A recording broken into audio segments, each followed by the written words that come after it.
এমন একটা বৌদি যদি সকল দেবর পেত। ছোট ভাইয়ের চাকরি চলে গেছে, তাই মন খারাপ করে বাসায় ফিরছে। কি হয়েছে ভাই?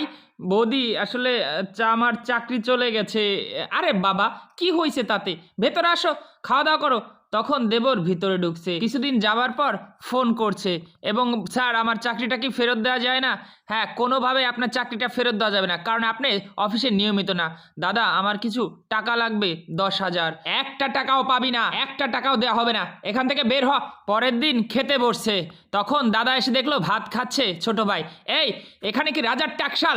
প্রত্যেকদিন গান্ডি পিন্ডে গিলিস আর ঘুরে বেড়াস, ভালো একটা চাকরি পাওয়া যায় না? তখন মন খারাপ করে বসে কান্না করছে যে আমার এই ছিল কপালে, ভাইও বিয়ে করলো। তখন বৌদি এসে বলল, ছোট ভাই মন খারাপ করো না, আসলে তুমি যে টাকা চাইছিলে তোমার দাদার হাতে টাকা নাই, আমার কাছে কিছু জমানো টাকা ছিল, এই টাকা দিয়ে তুমি ভালো একটা কিছু করো। সত্যি বৌদি, তুমি আসলে বৌদি না, আমার মায়ের থেকে অধিক। সত্যি এমন একজন বৌদি যদি সব দেবর পেত।